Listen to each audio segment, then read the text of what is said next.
हजारों करोड़ का माल जाता है यहाँ से विदेशों में। सोना है ये सोना। इज्जत करते हैं लोग आपकी, इज्जत नहीं करते हैं, डरते हैं सब। और डर की यही दिक्कत है कि कभी भी खत्म हो सकता है।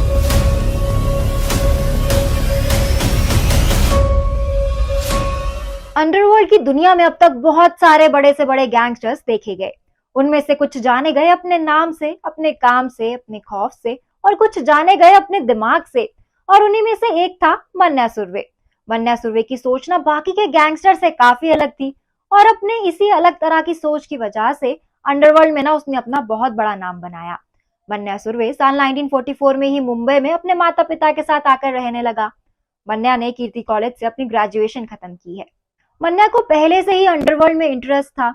उसका बड़ा भाई जो पहले से ही कई सारे जुर्म कर चुका था और जिसका ना पहले से ही अंडरवर्ल्ड में कनेक्शन था, उसने मन्ना को अंडरवर्ल्ड में एंट्री दिलाई। इसलिए कॉलेज के टाइम ही मन्ना अपनी एक गैंग बना चुका था अपने दोस्तों के साथ। उस गैंग में सुमेश देसाई और भार्गव दादा जैसे गुंडे भी शामिल थे। मन्ना और उसके गैंग का आतंक इतना बढ़ गया था कि उस टाइम के बड़े से बड़े डॉन भी मन्ना से डरने लग गए थे। मन्ना धीरे धीरे अपना खौफ मुंबई के कोने कोने में फैलाने लगता है। यहाँ तक कि उस समय का एक बड़ा डॉन पठान भी मन्ना से डरने लगा था, जो पिछले 2 सालों से मुंबई अंडरवर्ल्ड में राज कर रहा था। मन्ना और उसकी गैंग ना कई सारे बड़े गैंग्स को मदद किया करते थे अपने दुश्मन गैंग को हराने के लिए। यहाँ तक कि पठान भी ना अपने राइवल गैंग केशर ग्रुप को हराने के लिए मन्ना सुरवे से ही मदद लिया करता था।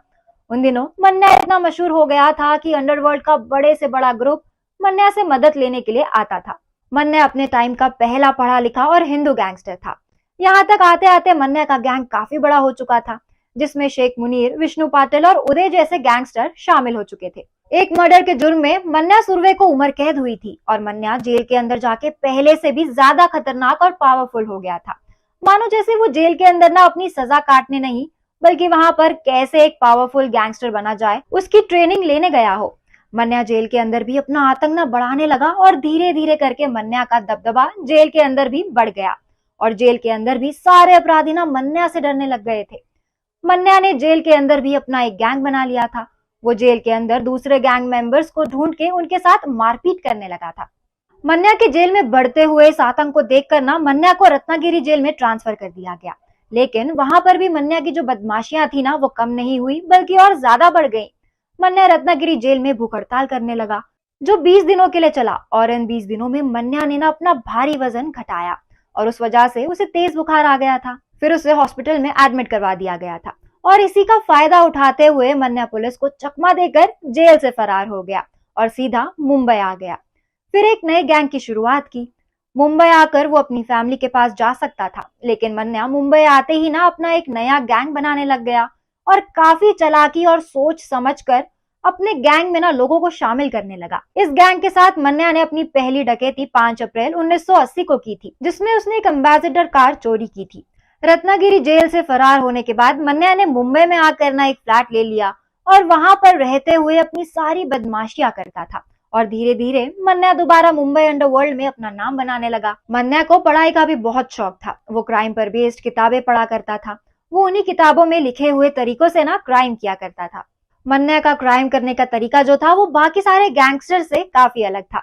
मन्ना सुरवे ने एक बार कनारा बैंक को भी लूटा था।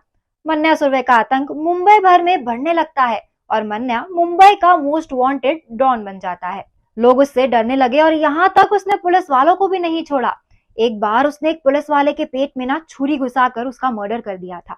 उस समय पुलिस भी ना काफी एक्टिव हो चुकी थी और अब पुलिस गैंगस्टर्स का सीधा एनकाउंटर करने लगी थी। उसी समय इंस्पेक्टर केशव भगवत और राजा राम भट्ट ने मन्ना सुरवे का केस अपने हाथों में लिया और मन्ना सुरवे के खिलाफ अपना ऑपरेशन शुरू कर दिया।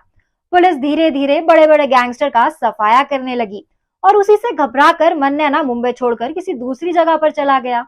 पुलिस को इन्वेस्टिगेशन के दौरान मन्ना के अपार्टमेंट से कई सारे इलीगल वेपन्स, ग्रेनेड्स, बॉम्ब्स मिले।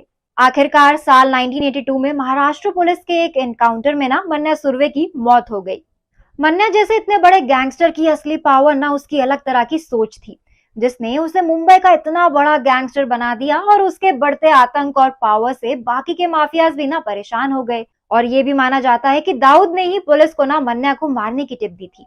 KGF 3 में हमें मन्या सुरवे जैसे काफी चालाक और अलग सोच रखने वाले गैंगस्टर की स्टोरी से इंस्पायर्ड स्टोरी देखने को मिलने वाली है। तो आपको कैसी लगी आज की ये वीडियो